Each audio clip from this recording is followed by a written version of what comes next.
Vamos lá.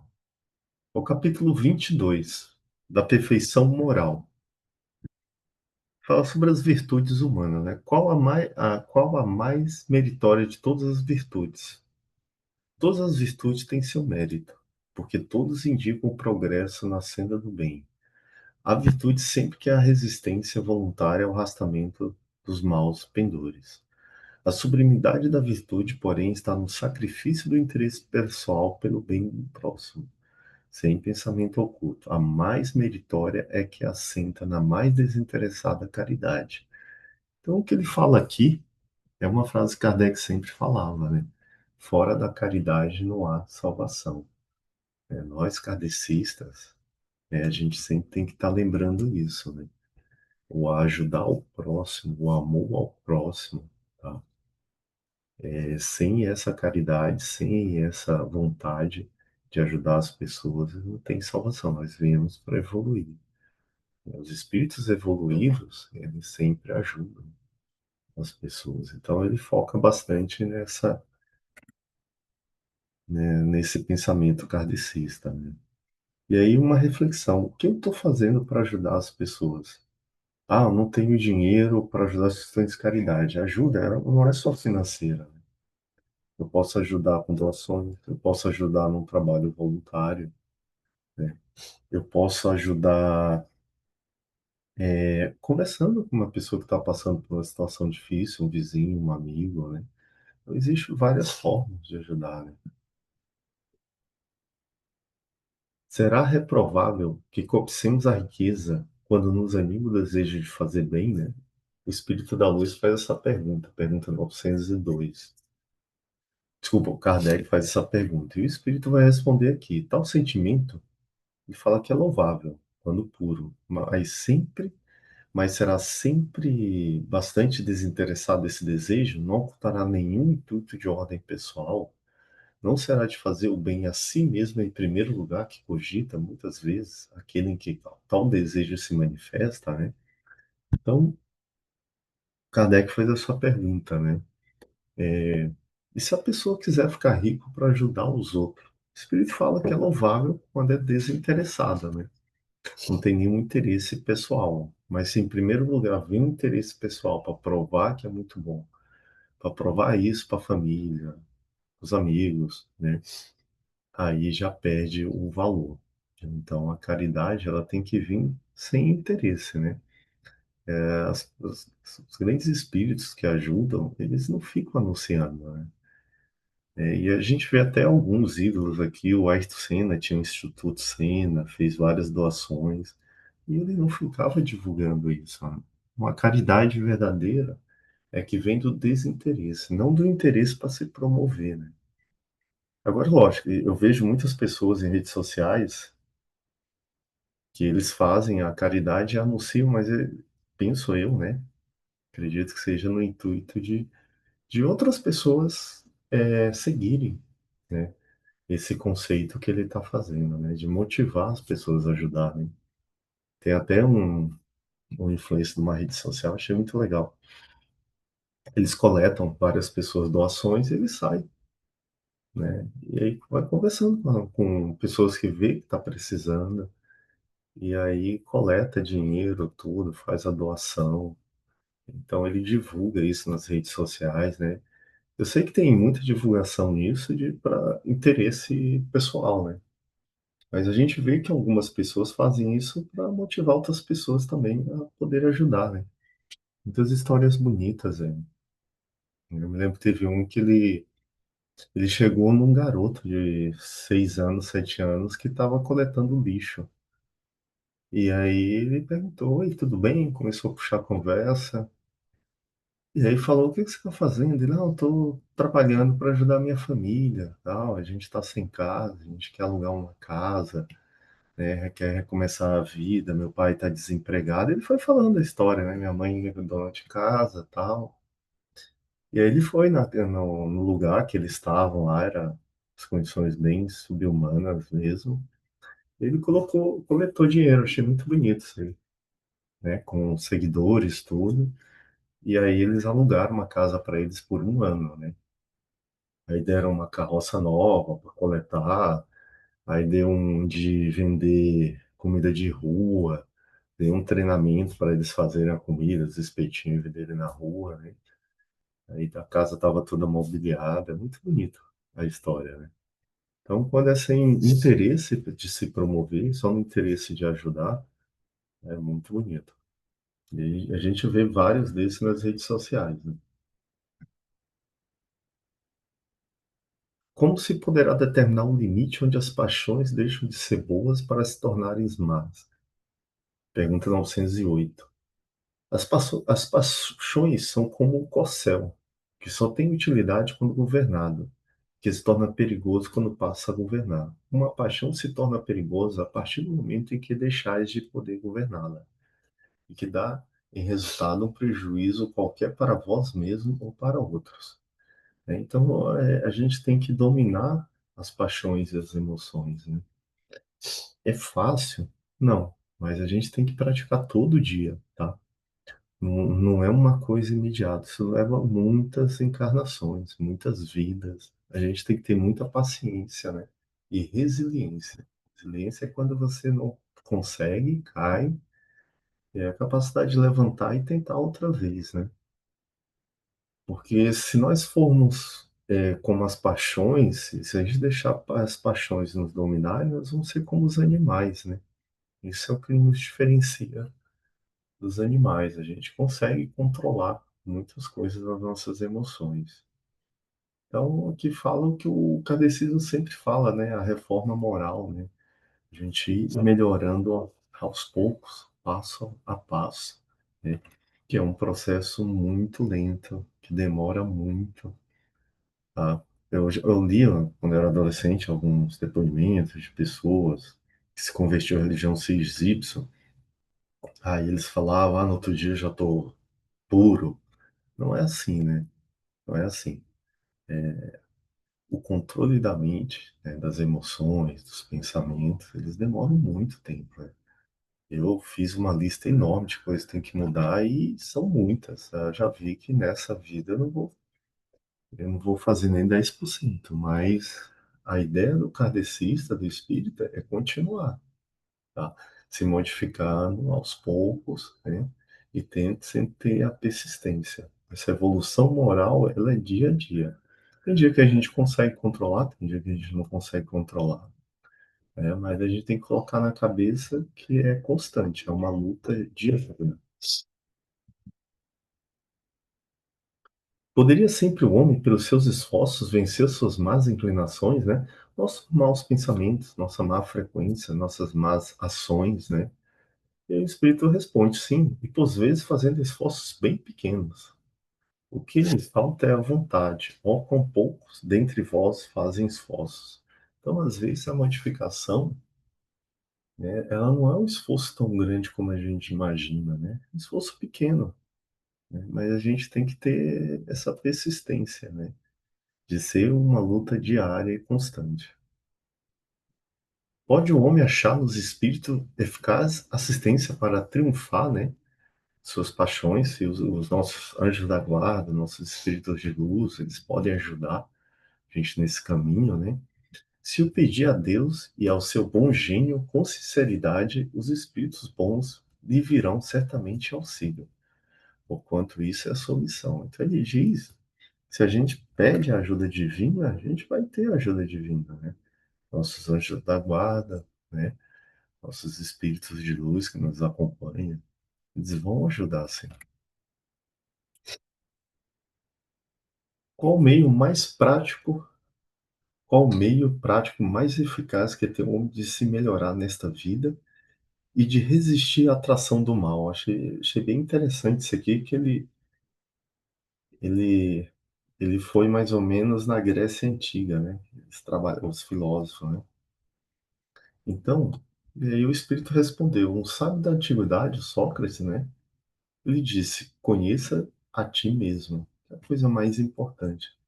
Nós fazemos muitas coisas inconscientes que a gente nem sabe a origem. Primeiro, a gente tem que se conhecer, né? O nosso humor às vezes muda, né? E que a gente não sabe a origem. Quando você começa a ter essa introspecção, olhar para dentro de você, escutar o silêncio, ficar se analisando, fazendo meditação, você começa a descobrir muitas coisas que tá dentro de você e você nem imagina a origem, né? Às vezes até coisas bobas, né? Eu passei minha infância toda com alguém gritando perto do ouvido, parecia um sargentão. Gritava, gritava, gritava, quando eu acordava até a hora de dormir. E é interessante, até hoje, se alguém falar muito alto, eu já tenho já vem um filme todo na minha cabeça dessa época da minha infância e já perco a paciência. E eu nem sabia, né? Então, eu me lembro nas brigas com meus primos, quando a gente juntava as férias, 90% era isso. E aí, com o tempo, eu fui analisando e fui podando, né? Fui podando. É uma luta diária. Então, às vezes, a gente tem algumas reações de irritações do nada, porque tá lá no fundo a origem, a gente não sabe, né? Às vezes acontece no trabalho, reunião com amigos, da família, né? E a gente acaba se estressando muito mais do que deveria, porque aquilo, ela lembra alguma situação do passado que a mente vai inconscientemente, né, procurar.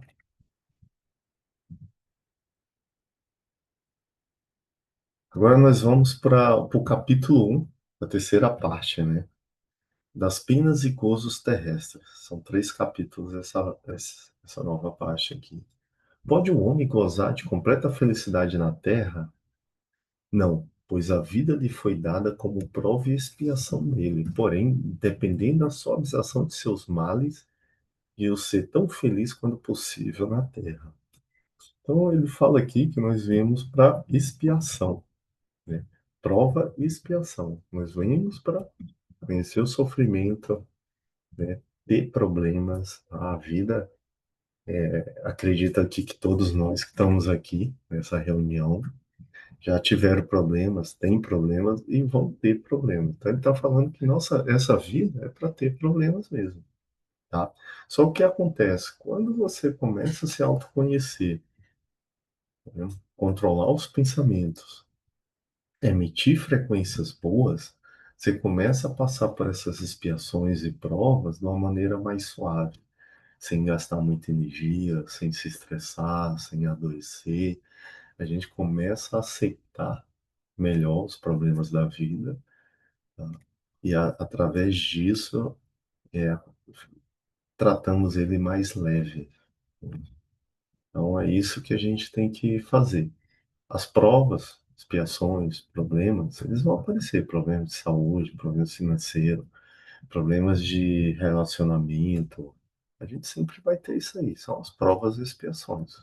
O que a gente pode mudar é controlar a nossa frequência. Frequência é como a gente emite isso para o mundo, nossos pensamentos, né? Frequência de medo gera um pensamento de medo, né? Que atrai energias negativas, né? O medo, né? Da raiva, da desilusão, né? Às vezes a gente tem uns problemas e fica desiludido da vida. Tudo isso atrai energias, né, muito negativas e que vai piorar a nossa situação. Vai debilitar, não vai resolver nada do problema, vai debilitar a tua saúde, né, e aí vai te complicar mais ainda. Então, eu sempre recomendo passar os problemas de forma leve, tá? Como eu dizia lá na minha terra, lá, quando a gente pegava o ônibus, na vida tudo é passageiro, menos o motorista e o cobrador de ônibus, né? Todos os problemas, eles vão subir. É uma questão de tempo. Então, as coisas mudam na hora que tem que ser mudada. A gente só tem que ter a fé, né?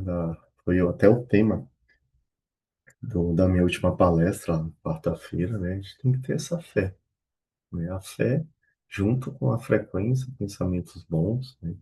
Que não basta só falar da boca para fora, eu vou sair dessa, eu vou sair. Não. Você tem que acreditar, tá? É igual no livro aí que eu indiquei para vocês. A partir do momento que a gente joga o pensamento e joga a emoção é o acreditar, é sentir saindo daquele problema, as coisas, os caminhos começam a abrir. Tá? O que para um é supérfluo não representará para outro o necessário. E a mesma coisa reciprocamente, de acordo com as posições respectivas. Sim, segundo as vossas ideias materiais, os vossos preconceitos, a vossa ambição e as vossas ridículas extravagâncias, a que o futuro fará justiça quando compreendeis a verdade. Não há dúvida de que aquele que tinha 50.000 libras de renda, vendo reduzido só até 10.000, se considera muito desgraçado por não poder fazer a mesma figura, conservar o que chama sua posição, ter os cavalos, os bens materiais, né? Acredita que lhe falta o necessário, mas francamente, achais que seja digno de lástima, quando ao seu lado muitos vão morrendo de fome e frio?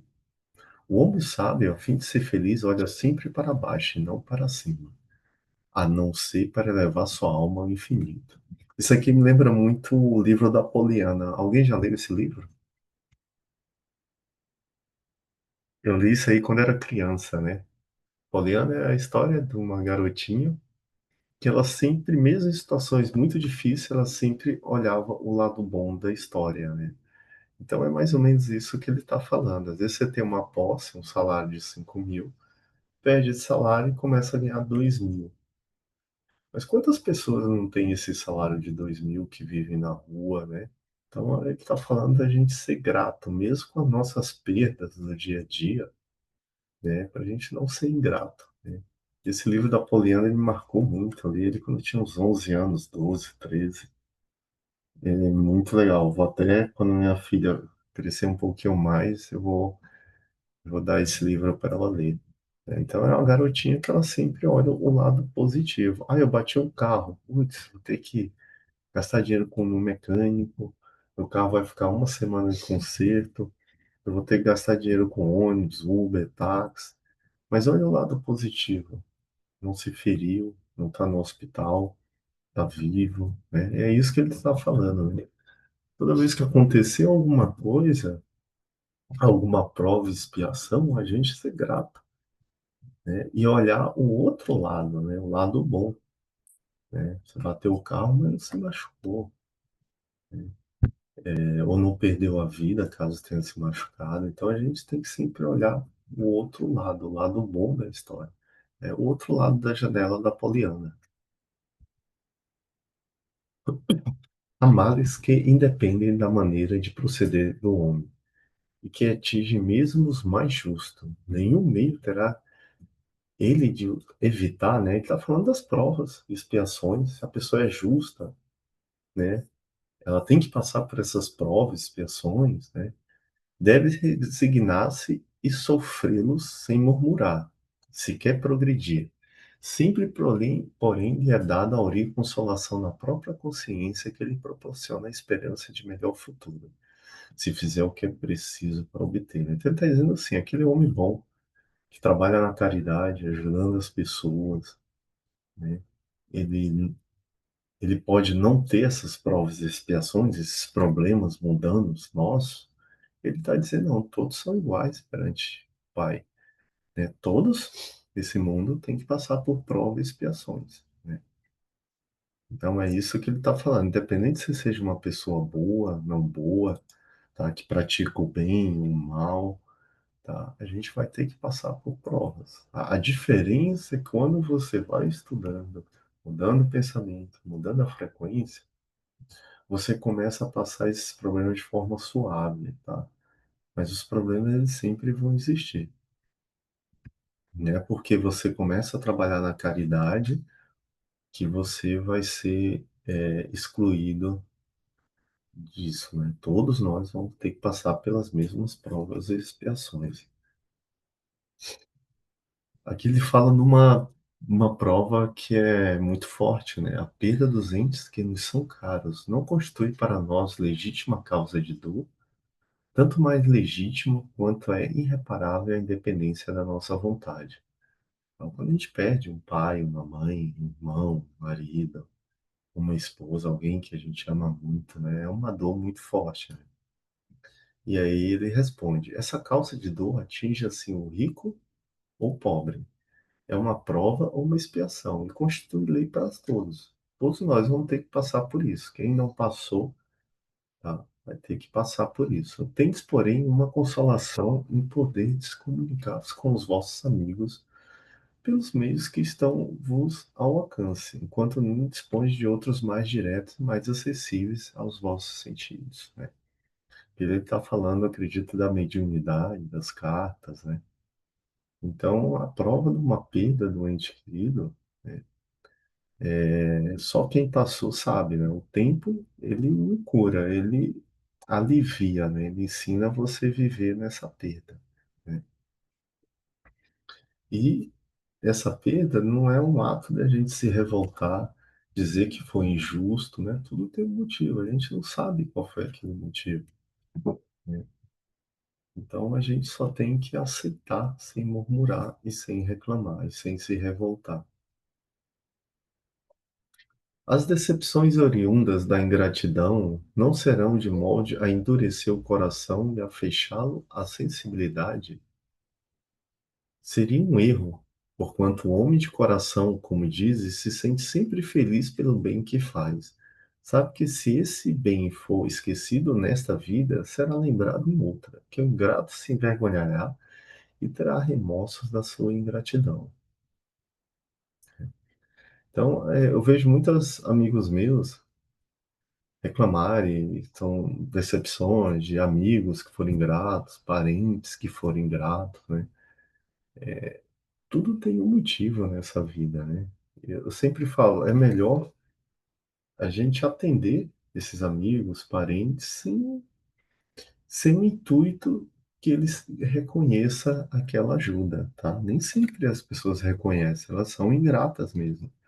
Então, eu sempre falo, a gente não pode muito cobrar das pessoas uma evolução que ela não tem. Ah, mas é meu parente, é minha mãe, meu pai, meu tio, conviveu comigo e fez isso. A gente não pode. Ele não tem uma evolução ainda para a gente cobrar. É como você pegar um Yankee dos Estados Unidos e mandar ele falar japonês, né? Ele não tem domínio do idioma, né? A gente não pode cobrar isso. Então a gente sempre tem que ajudar as pessoas, independente de elas serem gratas ou ingratas com a gente. E aqui ele fala que quando é ingrato, em outras vidas é um bônus que você vai receber, né? Então eu sempre falo, se alguém te roubou alguma coisa tua nessa vida, né? Ou você está pagando essa dívida, tá? Com essa pessoa e quitou, ou então essa pessoa em outra vida ela vai te dar alguma coisa que ela roubou agora, né? A lei humana ela é falha, né? Ela tem vários processos que às vezes nem sempre são os mais corretos, né? Mas a lei divina, ela é 100% assertiva. Então, se você está passando algum momento hoje que alguém dilapidou alguma coisa sua, tem que pensar assim, não se estressar. Tá? Tem uma amiga minha que o ex dela deu um golpe no carro, ela estava estressada, e eu falei isso, olha, se você... Ela estava quase perdendo o carro, né? Ela emprestou o dinheiro e aí ele não queria mais pagar. Eu falei, olha, se está ocorrendo isso, você pagou essa dívida com ele, tá ótimo. Se você não tem dívida com ele em outras vidas, na próxima você vai receber um carro de bônus, né? A lei divina, ninguém engana. É 100% assertiva. Diferente das nossas leis humanas, né? Que são muito falhas, né? Tem um homem o direito de dispor da sua vida, né? O suicídio, né? Não, só Deus assiste esse direito. O suicídio voluntário é uma transgressão da lei divina, né? O que ele está falando aqui? Hoje o pessoal fala muito em eutanásia, você está doente, para não sentir dor, mas essa dor, ela está no nosso processo kármico, né? Então aqui ele está falando tanto do suicídio, quando a pessoa está em depressão, que comete o suicídio. Eu li um livro do Chico Xavier que ele diz que uma das maiores punições que o espírito pode receber é o suicídio. É uma vida que Deus deu e aquela pessoa acabou, né? Então, é um castigo muito grande o suicídio, né? E eu vou até mais longe, porque as pessoas hoje falam de eutanásia, eu tô com câncer, prefiro tomar eutanásia, não sofrer dor. Essa dor, ela faz parte do processo. E muitas vezes são nós que escolhemos antes de nascer, para nós podermos nos depurar, antes de chegar no mundo espiritual, né? Então, até quando você está com uma doença terminal, tá? É muito importante você ficar vivo até o final, né? Tomar os remédios, lógico, para controlar a dor, mas não cometer a eutanásia, né? Vamos para o capítulo 2, as penas e gozos futuros, né? De onde se origina a crença com que deparamos entre todos os povos na existência de penas e recompensas do além, né? Vamos ter um céu, um umbral, um inferno, né? É sempre a mesma coisa, pressentimento da realidade trazida ao homem pelo espírito nele encarnado. Porque sabei o bem não é debalde que uma voz interior vos fala. O vosso erro consiste em não me prestar bastante atenção. Melhores vós tornareis, se nisso pensais bem e com frequência. Então ele está falando assim, que isso vem no nosso inconsciente, o espírito, né? Quando a gente encarna nesse mundo, né? E lógico, nós absorvemos o cristianismo, ele pegou um pouco de cada cultura pagã, né? Essa briga eterna do bem e do mal, esse dualismo, né?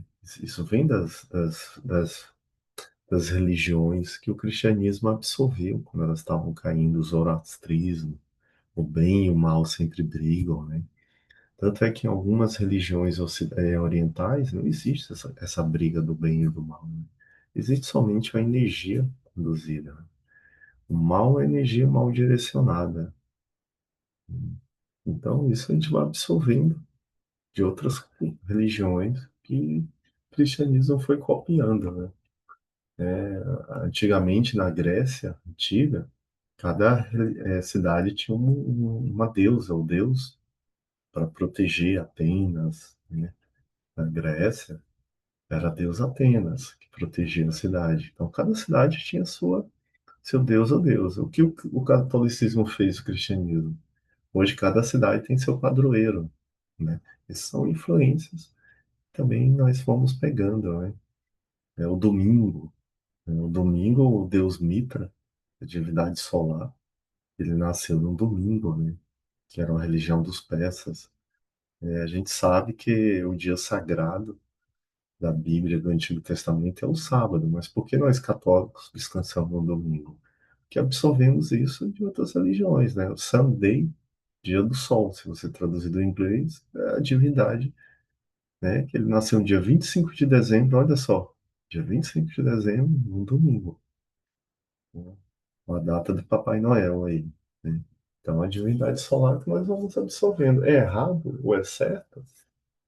Cada religião que vai sucumbindo e outra que crescendo vai absorvendo, né, o que acha mais interessante da outra religião. Tem alguma coisa de material, as penas e gozos da alma depois da morte, né, não podem ser materiais, diz o bom senso, pois que a alma não é matéria, né? A nossa alma não é matéria, é energia, né? Nosso corpo é matéria, a matéria não dura uma eternidade, ela tem um prazo de validade, é como um alimento, tem uma data de fabricação e uma data de validade, né?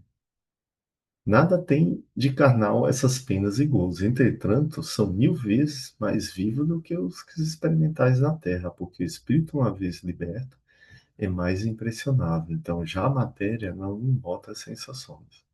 Então, não são penas materiais, né? Porque nós não somos, quando nós desencarnamos, nós não temos mais contato com a matéria, né? Aí esse mundo muda, né? Alguns falam de céu, nirvana, quinta dimensão, mundo quanto, né? Então, esse mundo espiritual que a gente vai é sem o corpo.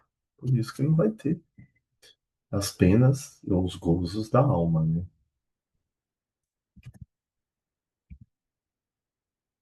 Em que consiste a felicidade dos espíritos bons? Em conhecerem todas as coisas, que não sentirem ódio, e não sentirem ódio, nem ciúme, nem inveja, nem ambição, nem qualquer das paixões que ocasionam a desgraça dos homens. O homem que o amor que os une é fonte de suprema felicidade. Não experimenta as necessidades, nem os sofrimentos, nem as buscas da vida material. São felizes pelo bem que fazem. Então, resumindo, né, em que consiste a felicidade dos espíritos bons? Em controlar a mente, o pensamento e as emoções.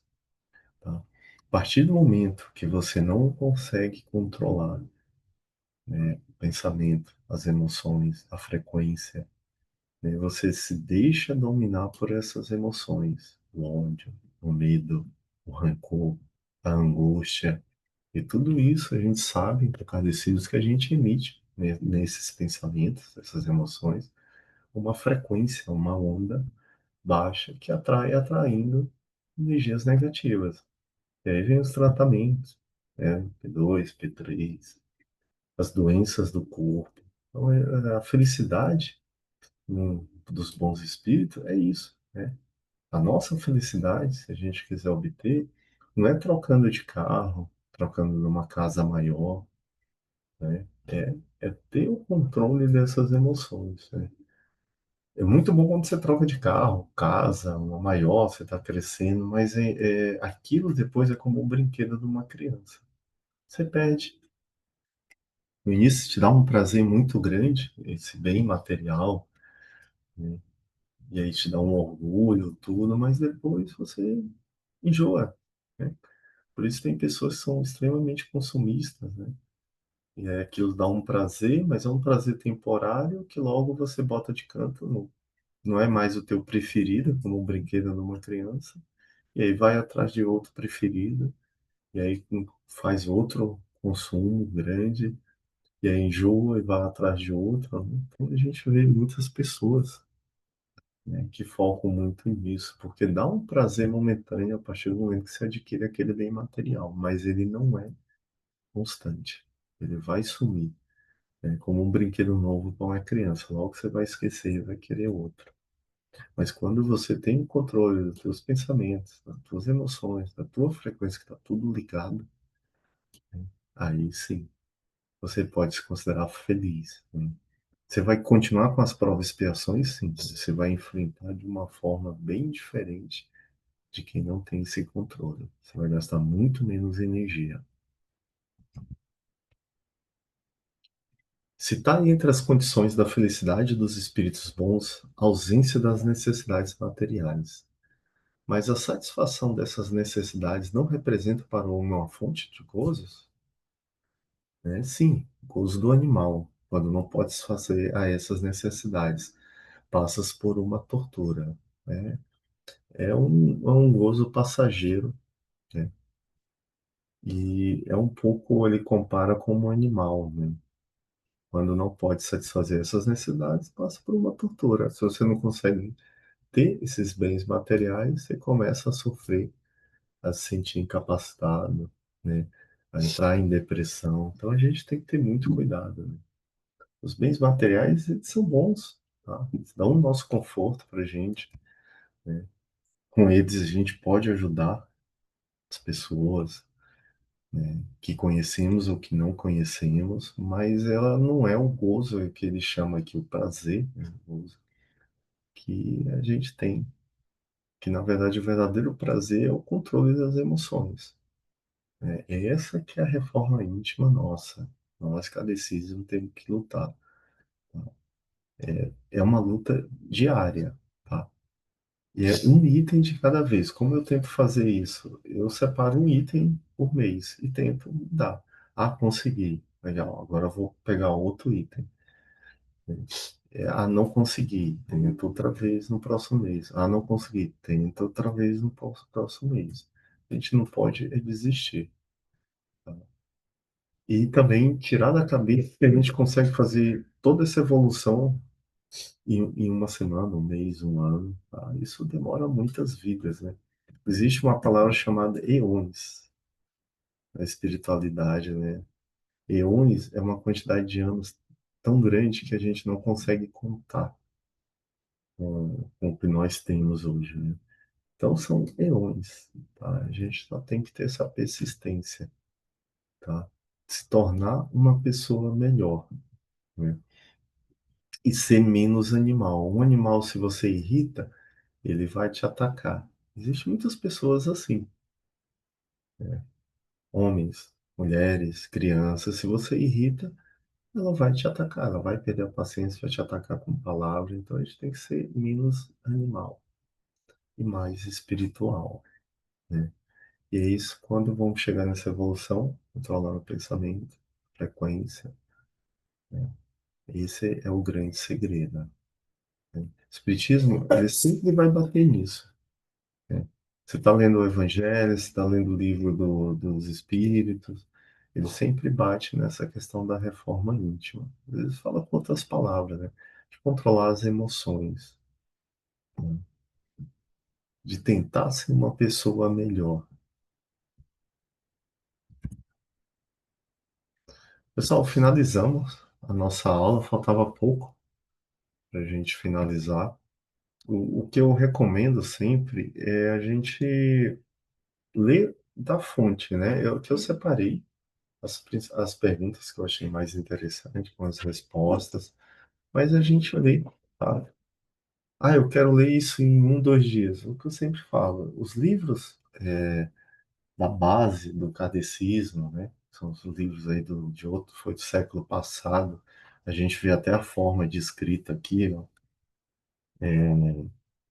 que é uma escrita que a gente nem usa muito, né? Sim, gozo do animal, a gente não usa mais essa palavra gozo, né?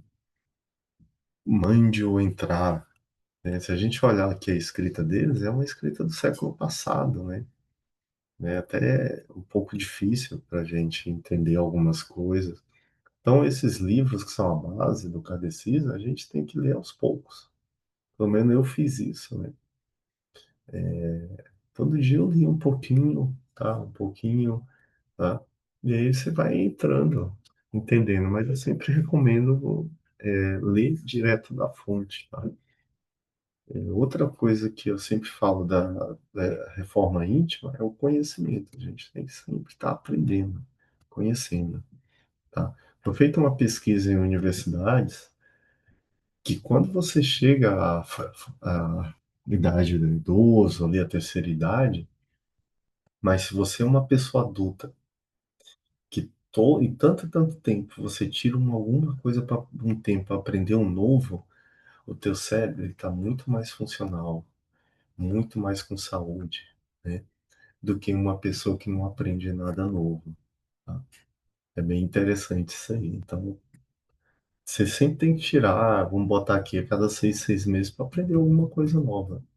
Tá? Isso vai te fazer muito bem pro teu cérebro. Quando você entrar na terceira idade, teu cérebro vai estar muito mais ativo do que, do que uma pessoa, né, daquela idade.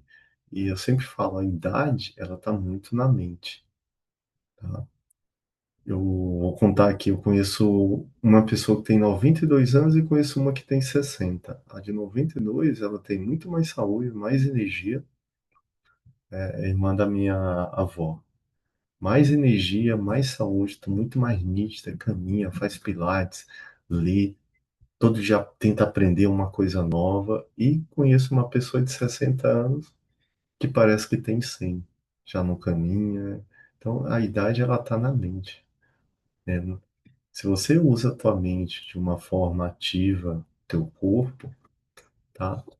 A idade é apenas uma coisa que não existe como a gente imagina, tá? Porque são 30 anos de diferença. E se você olha essas duas pessoas que eu conheço, a diferença é muito grande, né? Porque está na mente, né? A mente, nós somos feitos para essa mente para trabalhar, para evoluir. O corpo, ele foi feito para caminhar, né? Antigamente, na época das cavernas, o ser humano ele tinha que caminhar muito para adquirir comida, né? Tinha que caçar, coletar frutas, tudo. Então ele caminhava muito. Então, nosso corpo ele foi feito para se movimentar, assim como nossa mente. A partir do momento que a gente fica na vida sedentária, sem aprender coisas novas, sem usar a mente, ela vai atrofiando. Tá? É como você está malhando um órgão na academia e ele vai desenvolvendo um braço, uma perna. Você parou, ele vai voltando ao que era antes, né? Ele vai perdendo massa, ele vai se atrofiando. Então a gente tem que ter muita atenção nisso, tá? Sempre tá lendo, aprendendo coisas novas, tá? Faz muito importante, é muito bom para o nosso cérebro. Eu sempre falo, aprender é modificar.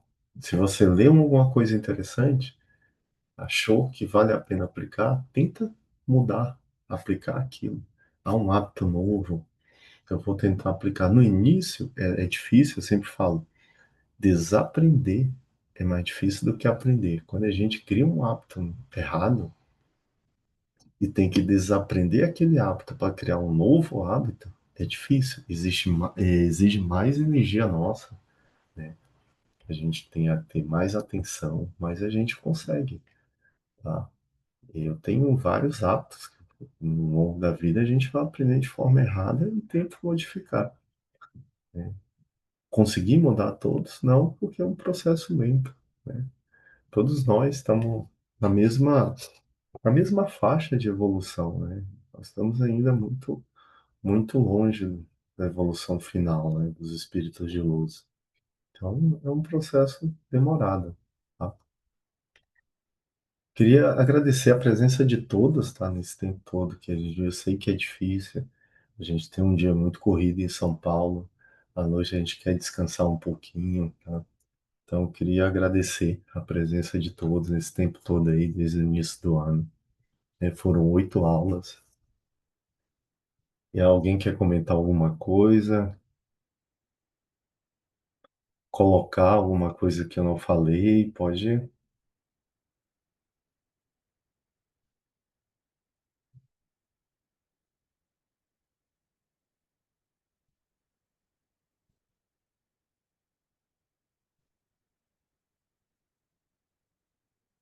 Bom, então, sem dúvidas, vou encerrar aqui, tá? E agora a gente se vê próximo ano. Eu vou entrar de férias também. Deixa eu desativar aqui